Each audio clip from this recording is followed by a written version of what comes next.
We can't rest on our laurels. We have to keep pushing. Women have to continue supporting women.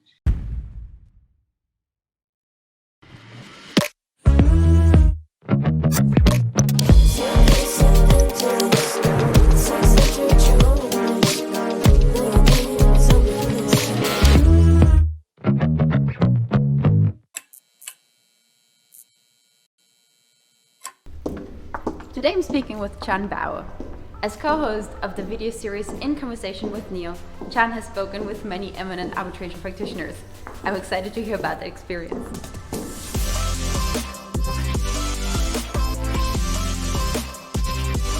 Hi Chiann, it's so good to see you.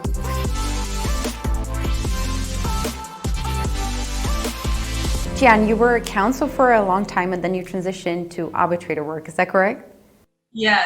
Yes, indeed. I've been serving as arbitrator for the last few years and really enjoying it. What made you take that leap of faith? What made you decide to switch from counsel to arbitrator? As with a lot of lawyers at big law firms, I think there comes a time when conflicts become insurmountable. And I was lucky when I was at the firm to be approached for a good number of appointments and thought, I think I could really enjoy this, but because I wasn't able to take hardly any, I thought I would like to do this and give it a go. And I'm so grateful that those who encouraged me told me to take the leap. Chiann, you're hosting In Conversation with Neil together with Neil. Can you tell us a little bit about that experience? Yeah, so this came about, as many ideas come about, when you're on lockdown and you're craving engagement with the world and craving kind of connectivity. Really, this was Neil's idea. He was stuck in Melbourne and looking for kind of ways to engage, and so it took off, and he asked me to kind of come alongside, and of course the obvious answer is yes, and it's really been enjoyable for me.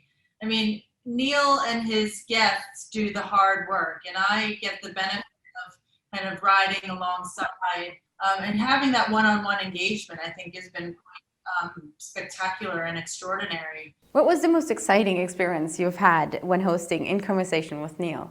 I would say that, people are quite human and quite willing to open up, and you really do get to see a side of the personality that you don't otherwise see. Even, certainly not at hearings, and certainly not as opposed to counsel, and even not at conferences. And so you really get a more personal view of individuals, and you get to see what they're really like. And I've really enjoyed that. Can you tell us a little bit about the Rising Arbitrator Initiative? Yeah, so this is another initiative that was born during the COVID period, where 3 practitioners, Anna, Rothio, and Alex, approached me to serve on their advisory board for this idea of really giving more attention to rising arbitrators, addressing their needs, giving them more opportunities to engage with arbitral institutions, and raising their profiles for future appointments. And I think it's a brilliant idea, because this is really how we'll be able to increase the pool of arbitrators from around the world, in particular in underrepresented jurisdictions, but indeed all over the world.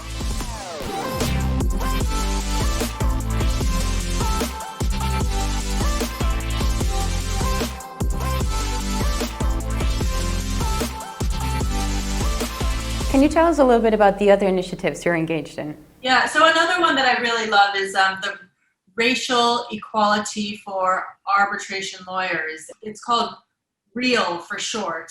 And the idea is to draw the attention of the needs of the underrepresented jurisdictions and arbitration lawyers who have specific needs, and again, to raise the profile of these folks. I think there is a great need for this, and I think the community recognizes it.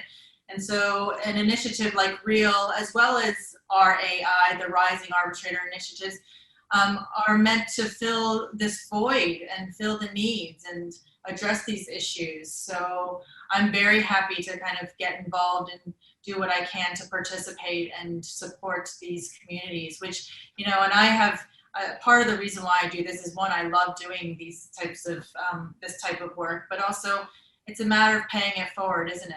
I think I've certainly been helped by so many around the world in kind of launching my career, and I really hope that many others have a similar opportunity. So what is Arbitrator Pipeline? Can you tell us a little bit about that? So Arbitral Pipeline is a very informal grassroots initiative that I casually started after I received a number of inquiries from postgraduate students from around the world who were looking for opportunities or a chance to chat. And I know that many others have received similar emails.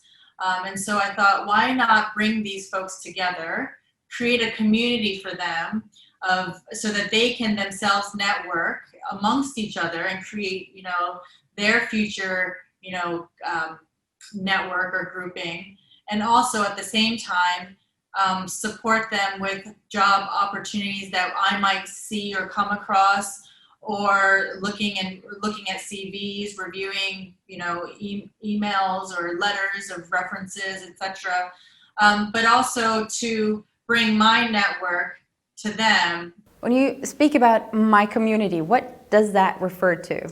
When I say my community, it's folks that I know who I've known for 20 years.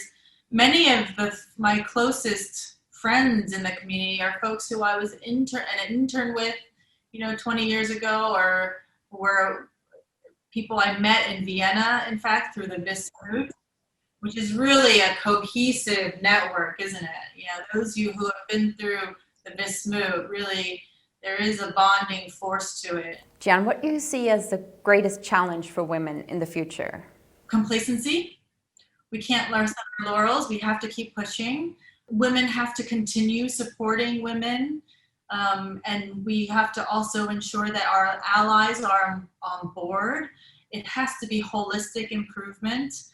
And then, of course, the other diversities, not just gender, of course, but also ethnic, geography, and also socio-economic diversity, stuff that you can't see. When you have a panel, it's not just about ensuring that there are enough women on the panel and there are enough, ethnicities on the panel, but, I think that there is a lot to be said about the socioeconomic needs and ensuring that this is not an elite industry. Chiann, it was a true pleasure to speak with you. Thank you so much. Thank you for your initiative. I think it's just so brilliant that you're taking all this time, and I know that you've taken a ton of time just kind of setting up today, and you're doing this on a regular basis.